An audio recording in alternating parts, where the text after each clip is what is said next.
Wysteria, energy, twister.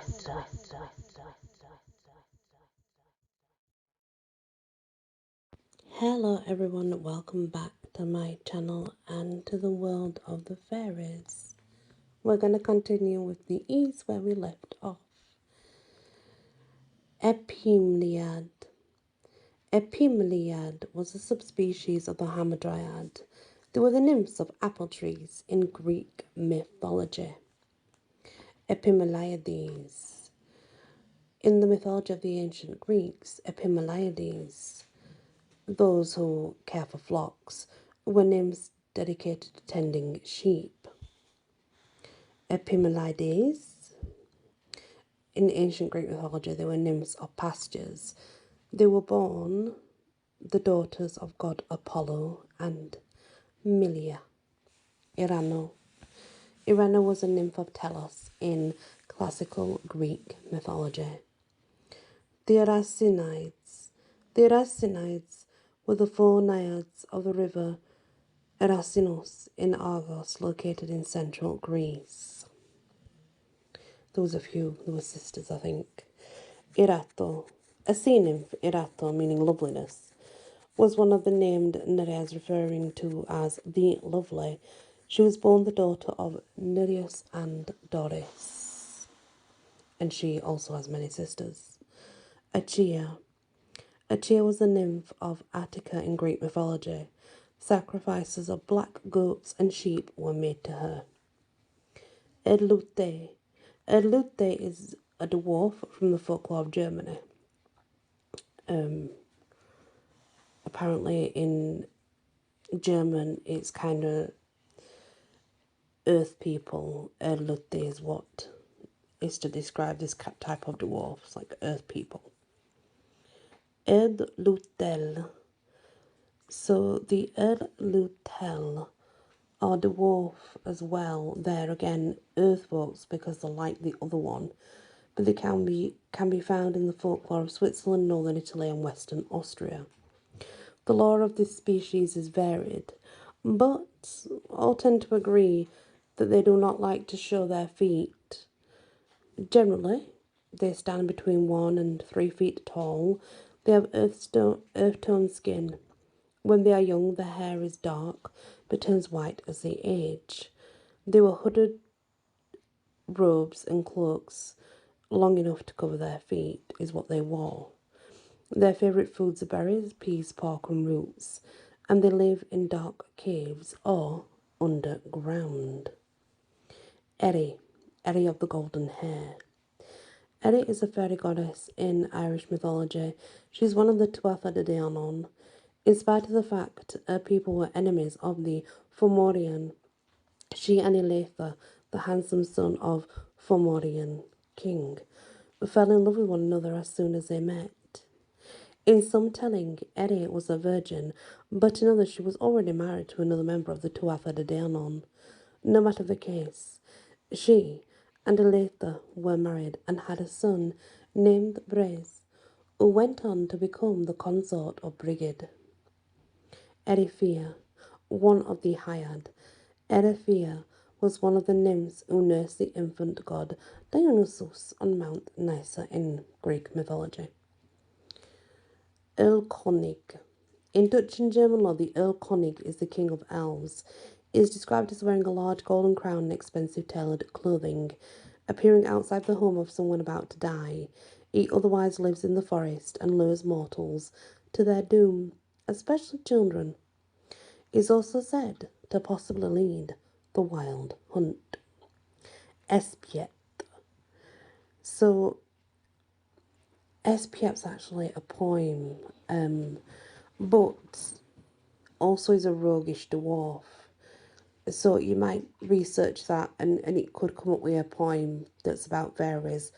But also the actual Espiet, the name, was that of a roguish dwarf, and he was described as having hair as fine and yellow as gold, standing no more than 3 feet tall, and looking to be no more than 7 years old, despite the fact he was over 100.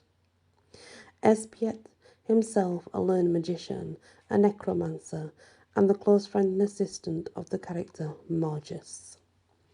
Esprit Folle. A house spirit in France, the Esprit Folle is a type of bogle that enjoys misleading and tormenting mortals. Esprits Follets are essentially the French version of the will-o'-the-wisp. Esterelle. In Provence, France, there's a legend dating back to 1300 of a fairy named Esterelle. It was said she would give barren women an elixir to drink, making them fertile.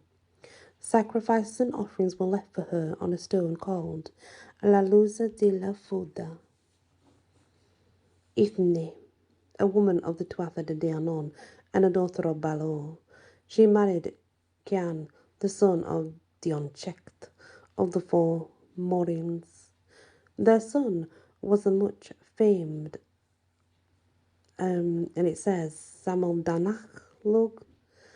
She was also said to have been one of the wives of Conchobar after Medba left him. There was also the Ethne, who was part of a pagan conversation to Christianity tale, but the tale was more popularly told with her being given as Ethne, which means actually that her name's probably spelt in several ways. That's what that tells me right there, is that there's many different stories of her, and it's possible that they're all spelt, all the names that she's been given are spelt similar yet different. Jugel. In a Norse poem, Hörnun Sifrit, Horny Siegfried, the dwarf Fugel is the heroic companion to the hero of the poem, Sifrit. Eus, a nymph of Attica from Greek mythology. Goats were sacrificed to her. There's a lot of names anyway. Most of them that come up in the book as some sort of nymph or other. Unica, Night Lady, a nymph of a fountain on the island of Propontis, along with the nymphs Malus and Chile. As they were preparing to dance, saw a young boy named Hylas, who travelled with the Argonauts. Instantly enamoured with him, they took him by the hand and pulled him into the fountain. I'm assuming he died. Not that it actually says that, but I'm just assuming that. The Eunomia. In Greek mythology, Eunomia meaning lawful order, and her two sisters, Dyke, which was justice, and Erin, peace. They are collectively known as the Hori, the correct moment, the guardians of natural law. We've already done her sisters further back as well. So, if you remember, she's basically the sister to the others. Europa, born one of the 3,000 daughters of the Titans Oceanus and Tethys. Europe, an Egyptian nymph. Europe was born the daughter of the river god Ninios Nile. She was the mother of the four of the Danaids by King Danos, Agave, Amimon, Orthomete, and Skea. They're children that she had, in case you're wondering. Eurythor. In Greek mythology, also known as Eurythio, Eurythoi, Eurythai. This was a nymph and one of the name Danads. She was said to be one of the possible mothers of Olympus by the god Ares.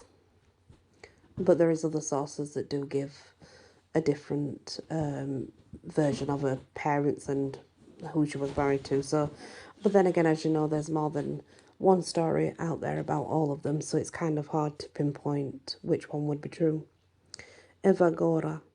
A sea nymph from Greek mythology, Evagora was known to be kind and always smiling. Evagore, a sea nymph. Evagore was one of the named Nereid from Greek mythology. Ivane, a sea nymph from the mythological classical Greece. Ivane was a named Nereid of marble rocks, according to the Greek oral poet Hesiod. She is both lovely in shape and in beauty, completely flawless. Evippe. In Greek mythology, Evippe was a water nymph One of the named Dana is the collective name for the daughters of Danus, and her name appears in a large list of Danas with all their sisters in and such forth, you know. They're all kind of in it together, let's say. Anyway, guys, that's all of the E's completely done. We actually do move on to the F's next. And most of the E's really are nymphs. Not only are they just nymphs, but they generally form either the Hamadryads, the Nereids, the Oceanids. So there's a lot of nymphs in E, and they're all very similar, but they're all kind of related also, especially if they're born from the same parents. But yeah, next time when we come back, we will be on the letter F. Thank you for listening. Please hit that like, share if you can, and if you've not yet subscribed, please consider doing so. Many blessings. Wysteria. Energy. Twister.